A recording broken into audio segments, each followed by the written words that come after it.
Welcome to episode 5 of our read-along book club of Bryan Catlain's The Vorrh.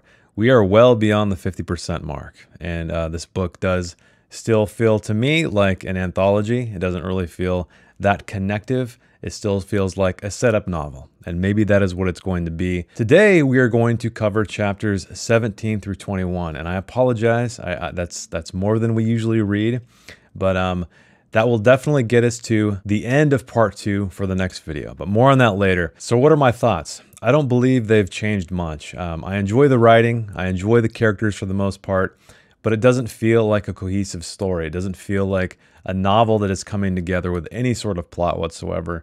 We have the constant vector, one might say, of the bowman, Peter Williams, who's become some kind of mythical character. He's being hunted by Svengali. And we have some more connections in this group of chapters here, but again, it's not very strong. It still feels very, very much like a setup book, like I said. But let us move on. Let us begin with chapter 17. We are introduced back to the Frenchman, and he knew there was something wrong with the food. The crème de la testicule, the kidneys and the foie gras. So last time we left the Frenchman, he was abandoned, right? He was lost in the forest. Salcor had abandoned him, or, you know, they got separated from each other anyway. And so the Frenchman, he is not of his right mind. He's dreaming of his magnificent 16-course meal. However, this isn't quite what he imagined, right? This entire thing, his dream sequence of this meal, is echoing his mental state, his heightened sense of fear and concern. So the next course smelt like the crystals that the servants used to clean the water chamber porcelain. The movement aroused him and awoke him in a damp mulch of leaves and naked surface roots of the tree that signified his despair. There we go. So one thing I can appreciate about that is it's definitely a metaphor, right, for what he's going through. His dream sequence is echoing his mental state. So the forest grew dim as the shadows lengthened into one continuous form. And he held his hand before his face to test the old adage. Yes, can you see your hand in front of your face, because it is so dark? And it was true. He could not see it. Towards what might be dawn, he slept. Perhaps he could survive. Maybe, maybe not. He does survive, though. But then he sees his boots. This is what's kind of interesting, kind of creepy. This kind of gives us more hints as to the mystical, strange, dangerous creatures that live in the Vorrh. But the straps that held them in place had been eaten through, gnawed away, so that only stubs remained. And it was saliva. It wasn't damp. It wasn't dew. He was soaked in it. And he stumbled over them on wet, thorny ground, falling face down into a gully full of mud, firing a deafening, burning blast. So the Frenchman, I forgot. I originally forgot that he was wearing these like colorful robes and stuff that he got from Salcor's people. And it makes this entire sequence all the more pathetic, all the more hilarious. So if he was in some kind of, typical safari-going outfit, it might be less hilarious, but I just picture him just being literally dragged through the mud here. He's falling down, he's muddy, he's frightened, he's firing his his gun, but he lay there hoping he was dead. He has reached rock bottom, and he yells, "Salcor!" But then we find Salcor, and he shouts back, "Do not move, Effendi." But then he saw it far back in the trees. A hunched gray creature was watching him, and Salcor was coming toward him, parting the leaves with purposeful grace. "Do you see it?" he asked. "Yes, but I wish I did not." "What is it?" And we see the creature moved into a patch of light, and Salcor says, "I fear it is Adam." "Salcor, that animal is barely human. How can it be Adam? He would be thousands of years old by now." "The Bible says that Adam died. It even says that the tree planted on his grave grew into the wood that became the true cross. We must go. We have come too far." But after many awkward moments and several turns, they reached a broader path. There are different Bibles with different tales. I'm not a big fan of taking mythology or real locations and twisting them into a fantasy. That's not my favorite kind of genre, and that's definitely what we're dealing with here. But one thing I do like is Bryan Catlain is he's not just taking mythology as it stands, right? He's twisting into his own thing, and right here we see that Salcor is talking about the Bible that is not the Bible we're familiar with, right? There's deeper, darker, more twisted things. And I did not understand before. Will you forgive me and tell me more of your wondrous book? You have much to learn, and I will teach you. And the Frenchman took his outstretched hand, and they walked together through the flickering foliage. And they are heading, hopefully, back to the train, because he wanted nothing more to be back in the hotel of hot water and cold wine. Adam will never leave now, Salcor was musing. The angels have grown old and weary in the forest. Perhaps they have forgotten their purpose. Perhaps God has forgotten them all. 2 more hours. And now we are with Sungale.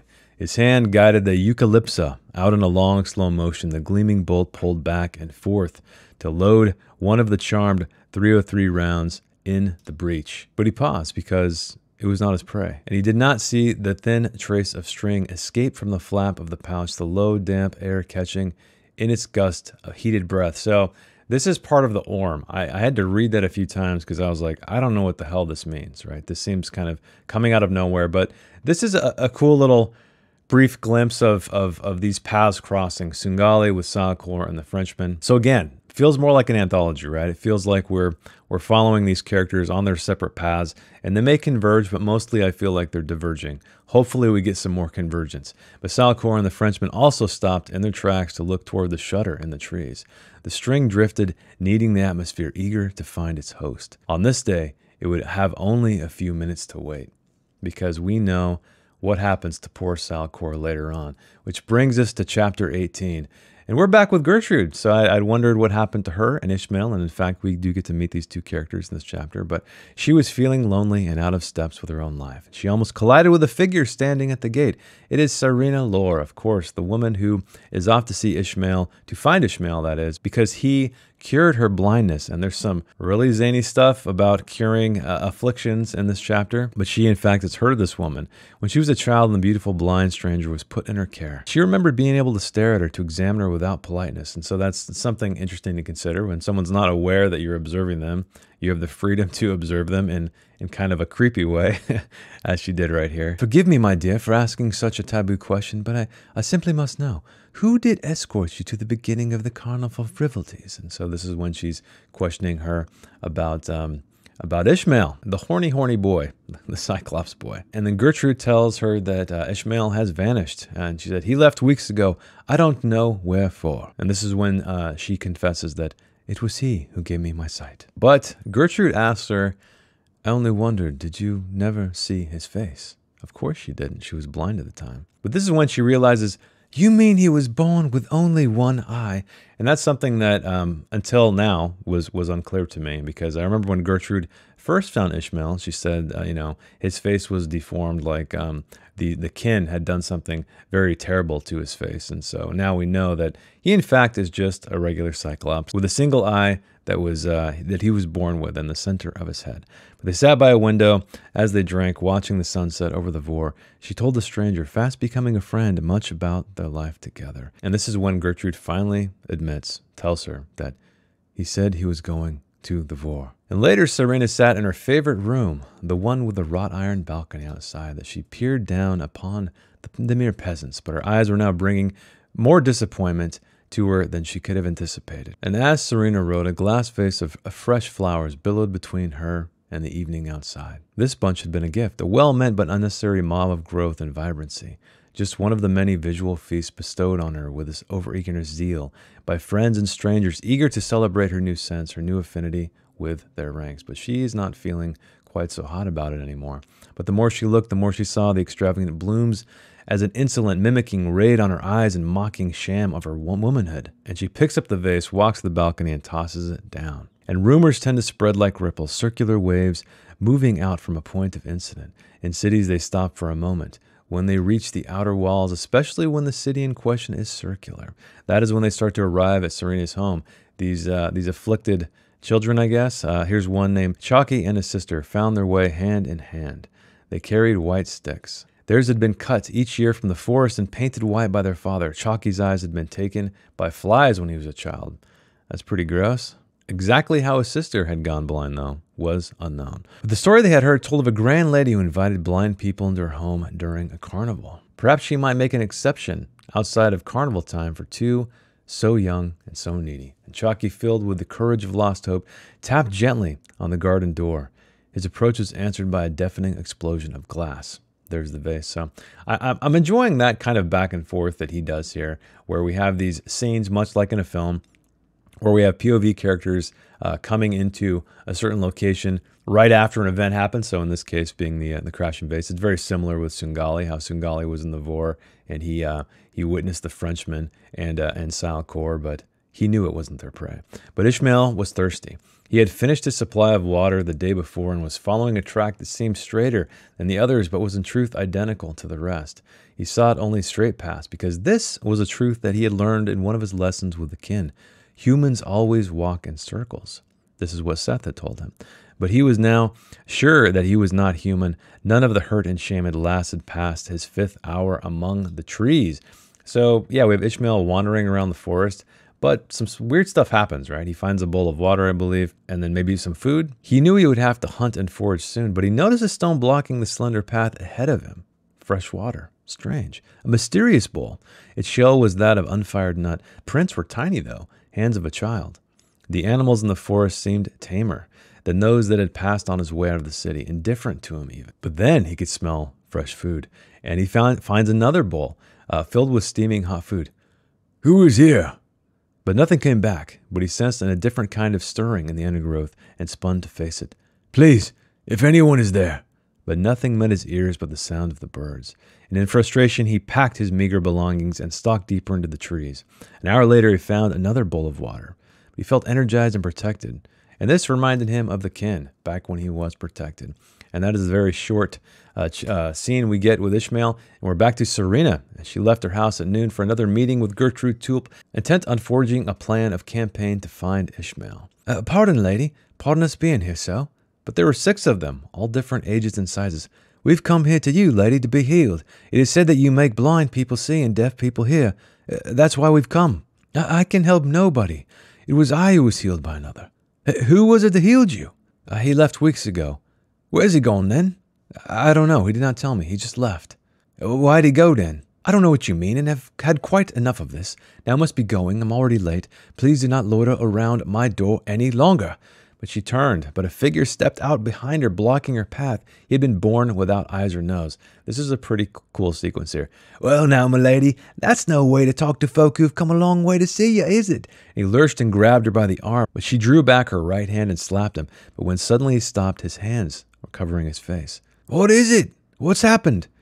The scene before them was impossible, a blackly comedic spectacle of ugliness. And this is when splits in his face open up and eyes show up. "I got eyes," he said. "Eyes, I got eyes." And she ran into the house and slammed the door behind her. And Serena sat and reflected on what had just passed. "Myra, why is there such a commotion outside the gate?" she asked with suitable distance. "I'm not sure, ma'am." "Well, it seems there is a poor, deformed madman outside. The crowd are calling him a miracle worker." And Serena learned that the newly sighted man who had insulted her had touched a lame girl, who was then able to crawl off without pain. It's a wondrous game of tag. I thought that was kind of interesting how somebody is healed, and then they heal somebody else, and their affliction comes back. But soon after she was informed that the healed girl had gone blind while cleansing a leper, this is what I was just talking about. It's a blessing defiled into a curse.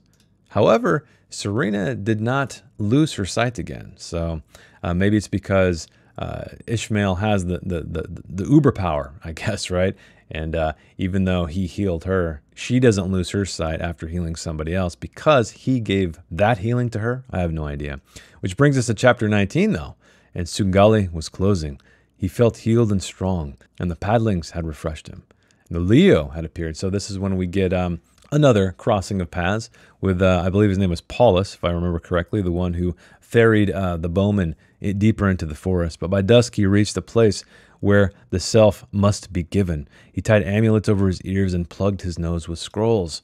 And against a sturdy rock, he covered his eyes with sight amulets that locked out and allowed him to see into other worlds. While Eucalypsa on one side and a short engraved spear on the other, he was ready for anything that dared approach. The erstwhile watched on, dismayed by the hunter's barbarous arrogance. He was an imposter. So these are like these angel-like creatures, I guess. But when the sun went away, they creaked and cracked, crawling on the forest floor and hanging sloth-like from the trees. I like how these angels, these quote-unquote angels, have been kind of just twisted by time and the power of the forest. But they had each forgotten their purpose and the details of their design, how they had become to roam the ancient wood. But they all had longing, and it was attached to these actions of humans. Those that had mated were the ones that had been left behind with Adam, and those that had been called the Watchers. Their given task was to protect the tree of knowledge. But fewer had stayed away to sleep with the rumor proper noun, the name that they had given all those humans and semi-humans after Adam. But no one knew of the erstwhile's journeys to Essenwald until they pillaged the chapel of the Desert Fathers. So this is kind of going back into lore, essentially, right? It's trying to explain what the priests and Sidrius do when they, I believe, if I remember correctly, they destroy the erstwhile. I've noticed that happen a lot in this book, and it's a little bit frustrating for me because I tend to like to have stories come forward and not have things explored from the past, even if it's us learning about lore. I don't know, personal preference, but this feels like it's making the story take a step back versus keeping it moving forward. But the erstwhile had broken a little church to look at the paintings. They had rubbed repeatedly at a patch in the wall, and they stood whimpering before the framed print of the thick black icon, who we remember, right? The master of the forest, or whatever it was he was called. It was a kind of wind, Father, he jittered. A kind of bumpy wind, like being pushed about in the market.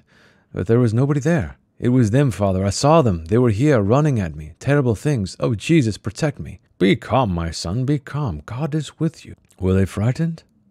They were terrified. And he went to where the visitation occurred. He discovered the rubbed-away slot in the chapel sidewall. And he reached out to straighten it. His touch jolted from the wall, and he felt the weight drop into his hands. With a start, he pushed his hands up to return it to its nail, but it resisted. As he had drew slowly away, it remained in place an inch away from the wall unattached. And now we are with Sidrius.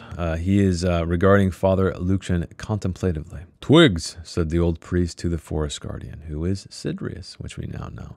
We weren't quite sure of his motivations, other than he was there to protect the bowmen, not necessarily the forest, but maybe it goes hand in hand.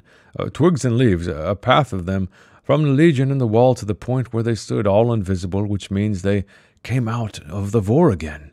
And Sidrius and his tribe, all named Sidrius after the centurion who had saved a Sefer Hayeshfar from extinction in the ruins of Jerusalem. But it started as a scholastic branch growing out of the split tree of the Tubal Cain. Somewhere in its tangled history, it had bred with the testaments of Enoch and Lilithian blasphemies to protest the heretic order that Sidrius now fervently represented. But they set out constructing the deceptively simple trap, so they're trying to, trap these erstwhile and destroy them, I guess. A square section was cut out of the paneled wall where the Dore print hung.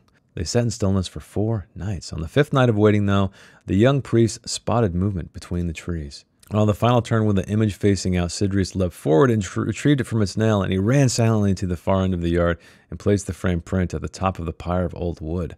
When he returned to his companions, his clothes reeked of kerosene. The erstwhile emerged more quickly than they had previously. There was a commotion on the woodpile. They have found it, whispered Lucian. Sidrius took a bottle out from the shadows and lit the rag that was stuffed into its neck. But inside the fast flames, there were slower movements, lumbering, slow motion, flailing. So all these poor erstwhile are being destroyed. Look, the animation, the halos, said Sidrius with an excitement that made his face even more malformed. The gas of their life escaping. An hour later, both men picked up the long-handled tools that they had concealed nearby. They probed the coals and the white charred wood for anything that might be larger or living. But they only found one part, the ash covering giving the appearance of its presence. It appeared to be sections of hip and upper thigh. The ball and socket joint was exposed and working. But as the flames slowly began to lose their power, they started to rake through the cooling embers. The job done, they quickly parted, not wanting to be together when the visual record of the incineration played in their heads. Father, he said, being the young priest, with great care. Father, is it not a sin what we have done? Those wrong creatures brought madness and fear into our world. They were never meant to share the time of men. Now Sidrius drank 6 glasses of absinthe and descended to the basement of his dwellings. And he gripped the iron ring on the wall and braced himself for the visions. Now we are back with the bowman. The bowman had scrabbled over the broken terrain for 2 days before finding a cave. He pulled himself for the last ledge and surveyed the landscape in all directions. The sense of having been here again before overcame him. He knew this place. He grasped the pictograph he discovers, inscribed crudely onto a surface a semicircle, struck through the middle by a slender, pointed dart, a bow and arrow. And he rolled the stone aside and started to dig. And he found a wooden box. And inside that wooden box, he finds a note written by a familiar hand. You and I are Peter Williams. I already have little memory, So I'm writing these words from Este's dictation. You will find this after she has died and become the bow of your arm. You are returning to whence you came, from the other side of the Vorrh. You are now midway. Many will try to stop you. Some will attempt to take your life. You must be vigilant and sly. Este is the only one to travel with us, the only one you can trust. She led me out of the lands of struggle when blood poured. We lived here in this cave for a year, and then moved on to start a new life. It was heaven, but it was waiting for hell. She saw it all and our place in it. Your returning is to balance the dead that will follow. Este sends all her love from our time to you and to her present.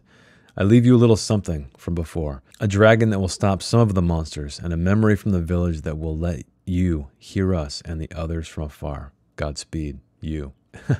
Interesting concept. So he wrote himself a note, and this kind of goes back to what I was saying. It seems like they sort of exist outside of time to a degree, because he's talking about the present, the past, the future. But then he lets the letter fall and walked out to the origin of the sound, stooping to retrieve the contents of the box. And he lifts a heavy package of brown oiled paper from the wreckage, and something caught on the parcel and fell to his feet. It's like two halves of a coconut shell. We know what this is. These are the headphones, joined together by a fractured curved twig and string of twisted vine.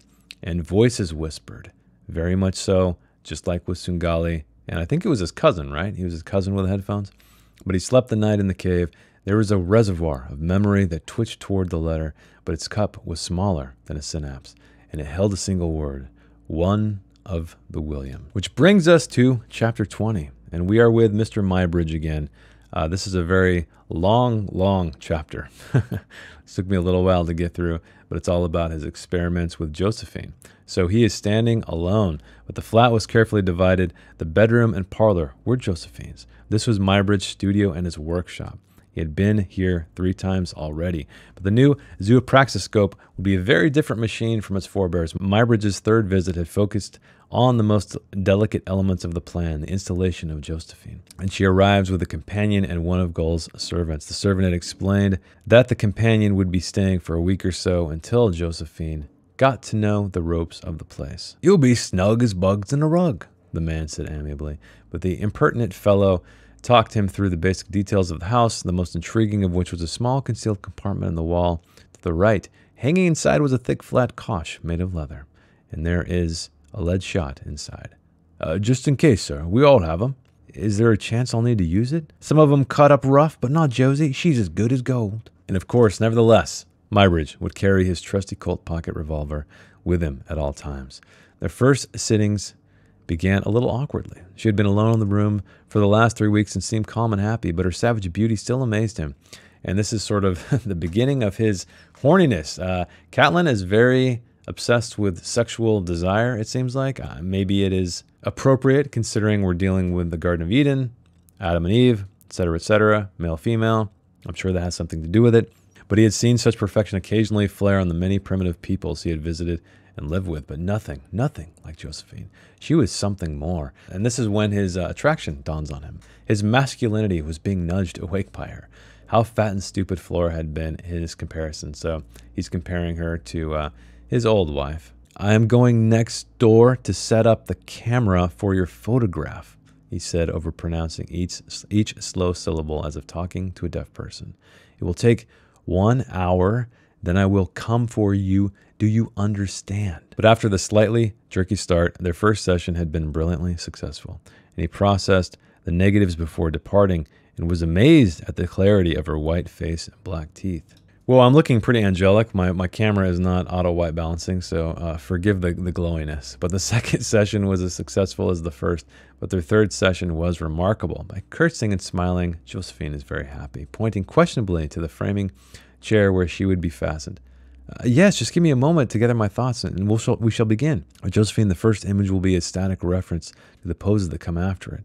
And her eyes blinked in understanding, but instantly she contorted into a position of wretched exhaustion, as if from mid-nightmare. So something's going awry. He quickly took the picture and rang the bell to return to her, but to his horror, the ringing only heightened the pose. There was a spiteful crack, and for a horrifying moment, he thought one of her bones was shattered, but it was actually, in fact, the metal head brace snapping. "Josephine, are you all right? Can you hear me?" The eyelids mercifully closed, and she seemed to soften to normal weight, falling into a detached slumber. He gathered the plates and made his way to the dark room. Tomorrow he would use the mirror. And Josephine lays diagonally across a small bed, a blanket draped across her knee on the floor. Her breath told him that she was deeply asleep. The mirror session was less alarming than the bell sitting. Her body remained calm throughout. He felt himself yearning for more time with the exotic creature in front of his camera. Oh, you'll get your time, Muybridge. We'll see. The zoopraxiscope had changed beyond recognition. But every time he tilted the sunlight or lit the lamps or changed the lenses, he came a little closer. Every time he put his head in the machine and cranked the brass gears, he felt the movement try to coalesce. Every time his eyes were licked by crooked light, he felt the ghost arrive. After his first seizure, alone in the back of their small studio, he was more cautious. When he had found his way out of the studio, Josephine made a silent scream upon seeing him. His long graying beard and white shirt were covered in blood.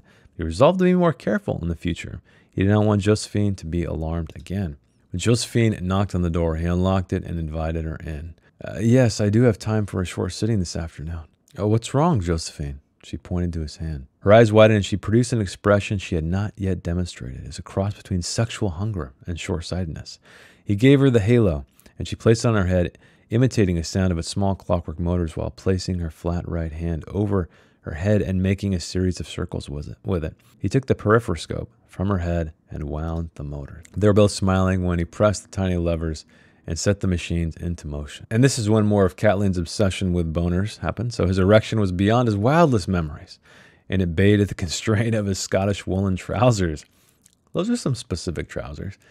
She stood, fists clenched, and her head thrown back, panting as the clockwork ran out and the photographer exploded with unbelievable pleasure inside the embarrassed dignity of his thick, darkroom underwear. But then they went to their own rooms without a word. So this is a very sexually charged novel, definitely. The 3 or 4 sessions that followed had been very formal and brief. Josephine behaved with her usual decorum as if the incident had never occurred. But he had noticed with some disquiet that his version of the peripheroscope had been moved from its exact place to his studio. Each time he had gone away, she must have taken it. But he had contacted Gull, telling the doctor of his progress and sending the previous batches of pictures to him. And he cleared all appointments for 2 days and brought provisions to the room so that he would not have to go out. All he had to do now was convince Josephine to help. "Good morning, Josephine," he says, and he's made some marmalade for her. "These are my last few days before I go away. I have only one important piece of work to finish, and I wanted to show it to you later because I think you might like it. Now come, sit down. I have a gift for you." He thrust down a brown paper parcel in her face. 2 days before, he had taken the peripheroscope from its normal place, wrapped it up in thick brown paper. "After breakfast, I will show you my new machine. It's a bit like that one, only better," he said, jabbing a prudent finger at the parcel. But now Josephine is observing his joyful demonstration. "See, it works just like the other device. These little mirrors spin around, cupping the light from over there. There are lenses all over. Look. Are you ready?" He positioned her head and put a simple, thin restraining band across her forehead. "Excellent. Let's begin. Ready?" And he pushed against the crank of the machine and spun into motion. He removed the head strap. There wasn't the faintest trace of effect, though. "Could we try again, please?" He cranked it in action again, this time for 5 minutes, and she falls asleep. "One last try, please." 8 minutes later, he stopped. 8 minutes later being very significant, coming up very shortly. The machine was a failure. It worked only for him. She was totally impervious to its influence. She snapped up his top coat and hat and left, slamming the door and waking her again in his exit. He made his way to the bar and ordered a Nelson's Blood. This one we go a bit into the past of Muybridge. He's thinking about some men he used to drink with. But Muybridge's drinking companion that day had been John Henry Holliday, the notorious gambler and gunfighter who had made the London newspapers a year earlier when he and the Earp brothers had staged a magnificently theatrical gunfight in the little-known and appropriately named town of Tombstone. More history weaving together. Can't say I care for it. I don't know. Let me know what you guys think in the comments. Do you guys like pulling historical things into this novel? I don't really care for it. I don't see the significance of it, honestly. Like I'd almost rather these be just completely original people to this story. I don't see the benefit. I don't get it. But he pulled himself up and made for the door after his little reverie, and he empties the bullets out of his gun. And he turned the key very slowly and entered the apartment without a whisper. He heard the noise that made her hair stand up all over his body. Something was scratching at the rooms. He saw a mass on the kitchen floor, but it was Josephine's dark body against the black floor. "Josephine?" he whispered urgently. "Josephine?" And he touches her neck, and he feels no pulse. She was dead, or apparently so. Then the clawing started again. He finds out it's her hand scratching at the wooden floor. which is cool because we remember a conversation that Muybridge had with Gull about the power of the human hand right now, how strong it is, how complex it is, how we talked about that Tibetan ritual where they chop up the body after it's been dead, but the hand is always the hardest part. And in fact, Muybridge recalls that conversation. But he realized that her body was slowly coming out of its coma, and the hand continued to scratch with violent motion. Gull's words, there we go, about the hand's strength came back to him. Had his machine produced this? And this is weird. This whole thing is fucking weird right here. So he goes into her bedroom on all fours because for some reason, it briefly occurred to him that it would be more natural for him to be naked too. Of course, because we know what's happening. His animal posture would then complement hers. He was about to stand when he heard movement behind him. When her eyes were luminous and locked on his, she suddenly lashed out at candles, kicking them across the room, and she pushed her face in his, grabbing his hair and throat with massive force. And they remained meshed together in the hideous coupling for only a few minutes. She fell away, peeling off asleep on the cold, barren floor. So he got what he wanted, I guess. But the spell of clawing had been shorter than the intense staring of her eyes. A few minutes. The sequence of minutes she spent in the machine, 3, 5, 8. It had worked, but it had been delayed. He tries to leave, but the door is locked. And then she moved. He screamed as she flung herself at him. She clawed at his trousers and dragged him to the floor by ripping the waistband, tearing the thick cloth and sturdy undergarments away. She brought one fist pistoning up into his face, and his head snapped back from the sickening force, blood and stars hurtling in all directions. She grasped his skulking manhood and threw the last remnants of its covering across the floor. There's a lot more graphic stuff. I'm probably not going to get in too much detail with, because I'm sure you guys got it, but let's just say he gets tickled in some very deep places. And the full 8 minutes, right? So just as long as you try to ride a bull for, that's how long this lasts. And this is the significance of the time that was mentioned earlier. But after that, she stood up, dripping slowly across the kitchen. Now remember, she was doing that the very first time that he met Josephine, quietly shutting the door behind her. But of course, making a charge against her was completely impossible. Come on, Muybridge, you know you liked it. You don't want to do that. But 6 hours later, when Muybridge was arrested and recovered, Gull sent him back to the rooms with 2 of the hospital's stoutest men. He entered the scene of the crime, but Josephine had gone, and she had taken all the expensive camera and everything else that was portable and of any value. His machine was the only item left untouched. Please take great care in creating that up for me. But his instrument had worked. Now he had to find a function for its genius. So again, we're adding more fuel to the fire of this story where don't really know where it's going. I think the clearest thing we know is about Peter Williams, or the Bowman, or the one of the Williams, whatever you want to call him. The quest, the reason why he is doing what he's doing was illuminated to us, at least the rough notes version of it anyway. Which brings us to chapter 21. The shrill steam slid through the trees. The train, ready to give, was calling for passengers. The Frenchman would have jumped for joy. Instead, he squeezed his friend's hand. But Salcor crashed to his knees, breaking some of his straight fingers in their vertical collision with the earth. They snapped like dry twigs. But he didn't notice. The sound of something else reached his ears, turning his blood to water.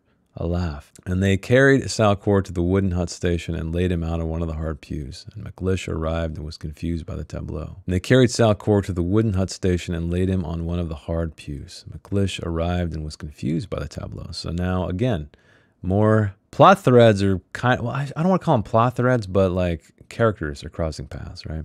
The Orm had taken the wrong man, though, so now we know what this whole thing is about. The string in the forest, the thing searching for its host, the Lomboy, that's what they're called, right? The Limboya, that's right, there we go. But the Frenchmen agitatedly explained their journey and what had just taken place. They lifted him, being Salcor, from the pew and started carrying him along the platforms. But the Limboya were grinning. "Where are those idiots taking him?" he squealed, being the Frenchman, running after them. "He is not going back on the train." This is when we learn that poor Salcor is dead, right? But the Frenchman, he disagrees. "He is not dead. You will be made to pay for this outrage." Then the train gathered speed, its load shifted, shaking the flatbeds with bone-jarring regularity. Salcor showed no signs of life. But then his eyes opened and flashed at the speeding trees as they hurtled past. The Frenchman could not remember his name or why he was clinging to this cold, hard body. He was sliding in a black, sticky pool that was blood or sap, viscous and sickening. So does that mean the Orm is in the Frenchman now? I guess so. But he gripped the staring man and began to sob. He knew he was lost if he could not anchor his mind. The poor Frenchman is going crazy. But then he comes out of the nightmare into a nightmare. The loose, weird men arrived at the side of his flatbed and immediately started to tear and jostle at the chained trees. An hour later, unclear and unreminded, he was on the road leading into the center of the city. And he finds his way to Charlotte. And Charlotte was drinking tea on their balcony when she saw him. "Bring help, monsieur. He is hurt. Bring help." 3 days later, he awoke, the Frenchman that is, cool and clean, floating in the still, starch whiteness of fragrant sheets. "You are safe now, Raymond." And this was kind of weird. When he's tended to, a huge brown cow stood next to the bed. It wobbled, balanced comically on train tracks made of meat jelly. And the doctor sat below it, pulling at its udders, streams of hissing tea jetting into his white enamel pail. So we know this is a hallucination. It's not real, but Brian Catling, he's got the hell of an imagination. I will give him that. But when he awoke, the cow was gone and Charlotte was sitting in his bed. The drug that the doctor had administered to him was Sonoril. He would use it and others for the next 13 barren years of his life. So fact checkers out there, historians out there, look into that for me. See if that lines up with Sorel, the man who this man is based on. "Do you remember what happened to you and your friend?" "Friend?"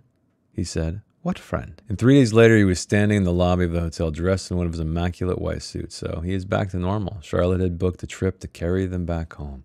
But after his duties at the train station were finished, McLeish had rushed to find the doctor, his expression grave and urgent. "It went terribly wrong. We must find Tidrius at once." "The Orm, man, the Orm!" It followed the wrong man. Some other poor black was guiding the stranger through the forest. Not a hunter anyway, and not a Sungali. So things did not quite end up how they expected. And Sidrius fumed, his head shaking in dismay, its soft-bald surface rippling and wiggling his disturbed face, looking even more unreal in the pallid light of Hoffman's laboratory. "He had the string worm, and you had the description of the prey. How could this happen? You have wasted my time and my money, and the one opportunity I had of stopping that animal from killing Williams in the Vorrh." But what Sidrius did know was that if the Englishman passed through the forest again, he alone would have the opportunity to understand its balance, its future, and maybe even its past. Not since Adam had such a single being altered the purpose and the meaning of the Vorrh, and now he was being hunted by a barbaric mercenary, one these fools had let slip through the grasp. His only hope now was that Sungali would be lost in the tangled depth of that one, and the creatures of the core would permanently interrupt his travels. But Sidrius had little faith in these hopes, and he prayed again for a darker shadow to cross the hunter's path, something that would give the Englishman a chance to fulfill his evolution. Well, that brings us to the end of this video of the Vorrh, chapters 17 through 21. Whew! That was a lot of stuff, a lot of information, a lot of detail, some paths converging. Finally, we're at 63%, everybody. So I think next week we should just, let's read on down to part 2. Let's wrap this up, start part 3. So that's going to take us from chapters 22 to 25. Let me know what you're thinking in the comments. Are you still enjoying the book? Like I said, I feel like this is just a lot of separate stories. I know they're going to connect. They're starting to connect slowly, but again, I think if Catlin wasn't such a great writer in terms of creating these interesting characters and concepts, I would be kind of done with this book by now. But I'm still holding out that this thing is going to conclude in a satisfactory, at least satisfactory manner. But thanks for hanging out with me. Thanks for reading along with me. I know this is a long one. This is a much longer book than I normally read on these things. And I will see you next week with chapters 22 to 25.